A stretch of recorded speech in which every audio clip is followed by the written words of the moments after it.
वो किसान तो गोलियां नहीं चला रहा है ना, वो रबर पैलेट्स नहीं छोड़ रहा है, वो आसमान से आंसू गैस के गोले भी नहीं छोड़ रहा है, वो सड़कों की खुदाई भी नहीं कर रहा है। ये तमाम काम सरकार की पुलिस कर रही है। वो शांतिपूर्ण तरीके से सिर्फ अपनी मांगे रखना चाहता है और तुम क्या कर रहे हो? तुम उसे बदनाम कर रहे हो अपने प्रचार तंत्र के जरिए। चलिए मैं तुमसे एक और सवाल पूछता हूं। अगर वो अराजक है, अगर वो एंटी नेशनल है, अगर वो देशद्रोही है, तो फिर सरकार ने अब तक उनसे 2 दौर की बातचीत क्यों कर डाली है और एक और दौर की बातचीत होने वाली है? मैं समझना चाहता हूं क्यों। भाई अगर वो अराजक है, अगर वो देश के खिलाफ है, तो बातचीत क्यों? ये दोहरे मापदंड क्यों?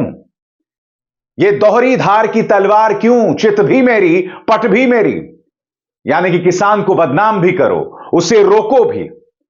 जगह जगह पर ट्रैफिक जैम अगर हो रहे हैं तो पुलिस की वजह से हो रहे हैं, किसान की वजह से नहीं, क्योंकि बैरिकेडिंग पुलिस ने की है, किसान ने नहीं की है। वो सिर्फ अपनी मंजिल तक जाना चाहता है प्रदर्शन करने के लिए, विरोध प्रदर्शन करने के लिए। विरोध प्रदर्शन करने की विधा को क्रिमिनलाइज मत कीजिए। विरोध प्रदर्शन करना उसका लोकतांत्रिक अधिकार है, इसका अपराधीकरण मत कीजिए। बसंत पंचमी थी दोस्तों, कायदे से ये खबर कल तक मुझे आपको दिखानी चाहिए थी और आप कई प्लेटफॉर्म्स पर यह तस्वीर देख चुके होंगे। मैं आपको दिखाना चाहता हूं कि बसंत पंचमी के मौके पर सरकारी ड्रोन्स का जवाब किसानों ने किस तरह से दिया, पतंगों से दिया।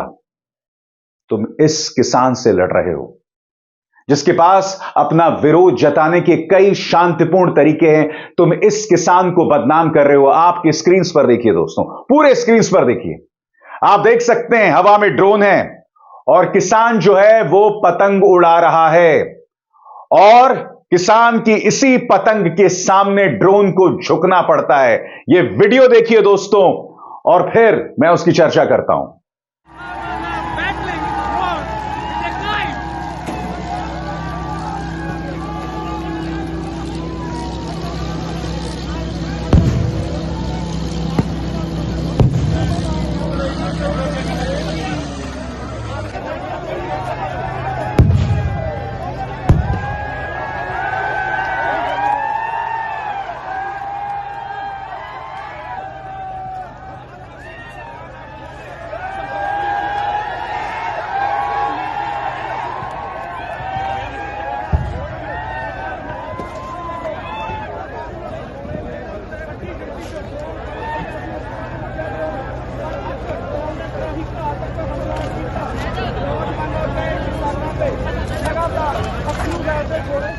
तो देखा आपने, तुम ड्रोन्स चलाओगे तो वो हवा में पतंग उड़ाएगा। मैं फिर आपसे सवाल पूछना चाहता हूं, ये आपको अराजक दिखाई देते हैं या आपको देशद्रोही दिखाई देते हैं?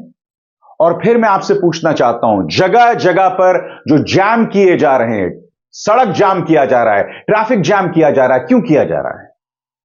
पुलिस गाड़ियों में किसानों को तलाश रही है, क्यों कर रही है? मैं समझना चाहता हूं। वो इसलिए कर रही है ताकि आम लोगों में किसानों को लेकर आक्रोश पैदा हो। आजाद भारत के इतिहास में ऐसा कभी नहीं हुआ, ऐसा नैरेटिव, ऐसा संवाद कभी नहीं हुआ जहां देश का जो अन्नदाता है उसके खिलाफ ही लोगों में गुस्सा पैदा किया जाए। मैं आपसे समझना चाहता हूं क्यों। आपने एमएस स्वामीनाथन को भारत रत्न दिया, उनकी बेटी मधुरा की बात सुनी कि नहीं सुनी आपने? कल ही मैंने अपने मंच पर उनकी आवाज को सुनाया था। मधुरा यहां कह रही हैं कि किसानों का अपमान मत कीजिए, वो दिल्ली तक कूच कर रहे हैं, उनका अपमान मत कीजिए, उन पर आंसू गैस के गोले मत छोड़िए। ये कौन बोल रहा है? ये वो औरत बोल रही है जो भारत रत्न एमएस स्वामीनाथन की बेटी हैं। क्या प्रधानमंत्री इनकी आवाज सुनेंगे? और दिलचस्प बात यह है दोस्तों कि तमाम किस्म के प्रोपेगेंडिस्ट मैदान में आ गए हैं सरकार के प्रचार को आगे बढ़ाने के लिए। श्री श्री रविशंकर क्या बोल रहे हैं मैं आपको बताता हूं दोस्तों, आपकी स्क्रीन पर। A small fraction of farmers can not dictate for all across the country. Do not be allured by false promises. No one should disrupt the growing economy of Bharat.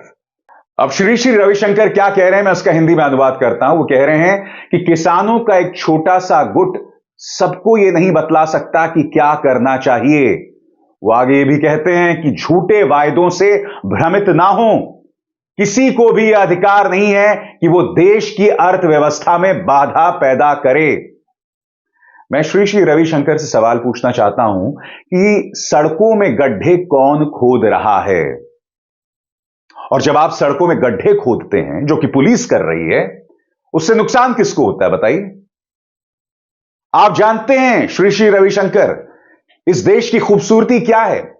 क्यों विदेशों से तमाम कंपनियां हमारे देश में आकर निवेश करती हैं? क्योंकि वो भारत के लोकतंत्र से आकर्षित हैं। भारत का लोकतंत्र उन्हें बहुत ही मोहक लगता है, इसीलिए वो भारत में आके इन्वेस्ट करते हैं। मगर जब आप देश के लोकतंत्र को ही तबाह कर देंगे, तो फिर विदेशी कंपनियां आकर भारत में क्यों इन्वेस्ट करेंगी? आप जो भारतीय इकोनॉमी में गतिरोध पैदा करने की बात कर रहे हैं, मैं आपसे सवाल पूछना चाहता हूं, अगर किसानों का यह जत्था एक छोटा सा जत्था है, तो माननीय श्री श्री रविशंकर मेरे सवाल का जवाब दें। भारत सरकार उनसे क्यों बातचीत कर रही है? कृषि मंत्री अर्जुन मुंडा, नित्यानंद राय और पीयूष गोयल क्यों किसानों से बात कर रहे हैं? अगर ये छोटा सा जत्था है, इग्नोर कर दीजिए ना उनको, क्योंकि आप तो वैसे भी उन्हें घुसने नहीं दे रहे हैं। अपना जुल्म और बढ़ाइए, बातचीत क्यों कर रहे हैं फिर आप?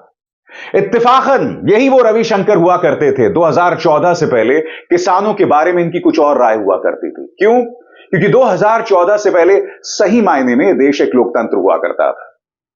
2014 से पहले आप सरकार की आलोचना कर सकते थे, आप वंचितों की आवाज में अपनी आवाज बुलंद कर सकते थे और सरकार आपको टारगेट नहीं करती।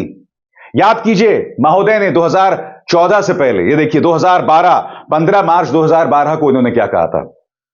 Before you have food, pray that all those who provide food to us should be happy. When all farmers are happy, then we will be healthy.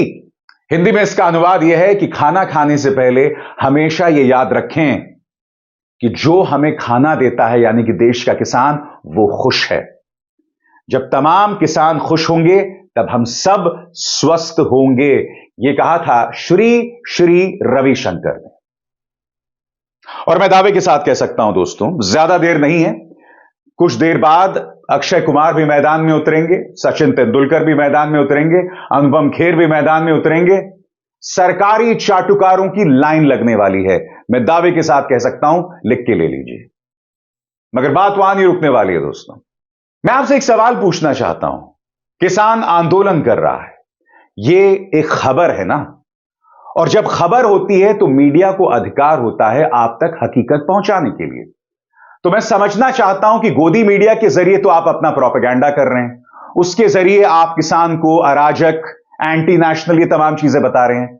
मगर जो पत्रकार आप तक हकीकत पहुंचाने की कोशिश कर रहे हैं, आपने उनके प्लेटफॉर्म्स को ही बंद कर दिया। दोस्तों, मनदीप पुनिया और गांव सवेरा, मनदीप पुनिया पत्रकार हैं, उनका प्लेटफॉर्म है गांव सवेरा, दोनों को ट्विटर पर सस्पेंड कर दिया गया है, बंद कर दिया गया है। जब से इलॉन मस्क ट्विटर का या एक्स का मुखिया बना है, तब से यह व्यक्ति भारत सरकार के सामने नतमस्तक है। क्यों? क्योंकि इसे भारत में धंधा करना है। इसीलिए लोकतांत्रिक मूल्यों को कुचलने में यह व्यक्ति इलॉन मस्क एक अहम भूमिका निभा रहा है। मैं फिर आपसे सवाल पूछना चाहता हूं, क्या अमेरिका में विरोध प्रदर्शन नहीं होते? क्या इस तरह से ट्विटर में या सोशल मीडिया हैंडल्स उनके रद्द कर दिए जाते हैं? सुनिए इस मुद्दे पर मनदीप पुनिया खुद क्या कह रहे हैं। नमस्कार दोस्तों, हमारा ट्विटर अकाउंट बंद कर दिया गया है, गांव सवेरा का भी कर दिया गया है और मेरा खुद का मनदीप पुनिया नाम से वो भी कर दिया गया है। और अभी हम शंभू बॉर्डर पर ही हैं और शंभू बॉर्डर से हम लगातार किसान आंदोलन की रफ्तें आप तक पहुंचा रहे थे। गांव सवेरा पोर्टल आपको पता है कि ग्रामीण संकट के ऊपर रिपोर्टिंग करता है और आप तक जो ग्रामीण संकट से बाहर निकलने के लिए ग्रामीण लोग या फिर भारत के जो देहाती लोग हैं वो कैसे जोर मार रहे हैं, वो भी आप तक पहुंचाता रहता है। तो एक हिसाब से किसान आंदोलन, मजदूर आंदोलन हम अच्छे से कवर करते हैं और आप तक सही रिपोर्ट पहुंचाते हैं। लेकिन अब हमारा ट्विटर अकाउंट गांव सवेरा का हो या फिर मनदीप पुनिया मेरा हो, हमारे बंद कर दिए गए।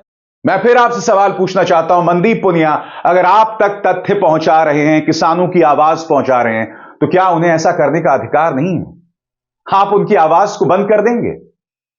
मैंने जो आपको तमाम चीजें दिखाई, चाहे बसंत पंचमी पर ड्रोन का मुकाबला पतंग के जरिए हो, चाहे श्री श्री रविशंकर का दोहरे मापदंड से भरा बयान हो, चाहे किसानों पर अराजकता हो, चाहे मनदीप पुनिया और गांव सवेरा को बंद करने का मामला हो, इन तमाम मुद्दों के बारे में आप क्या कहेंगे? कैसे लोकतंत्र ताकतवर हो रहा है?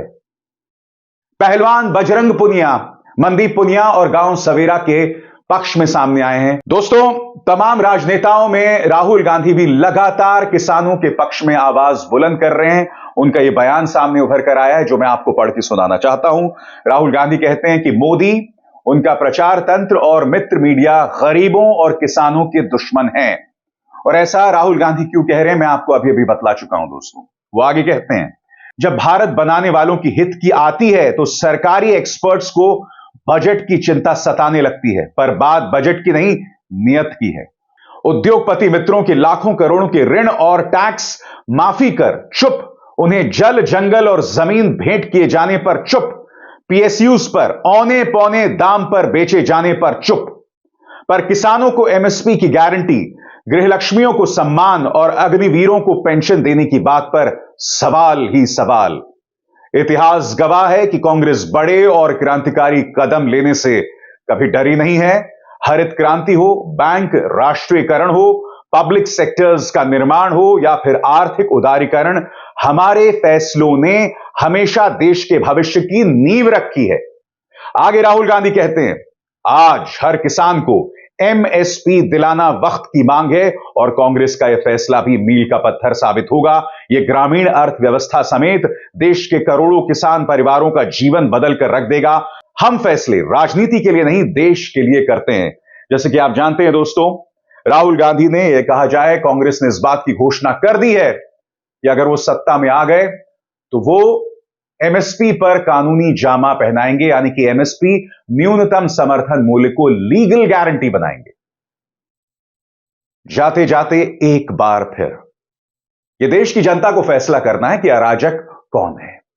यह देश की जनता को समझना है कि विरोध प्रदर्शन करने का अधिकार हर नागरिक के पास है, शांतिपूर्ण विरोध प्रदर्शन करने का। यह देश की जनता को समझना है कि प्रचार कौन कर रहा है, झूठा प्रचार कौन कर रहा है। अभिसार शर्मा को दीजिए इजाजत। नमस्कार।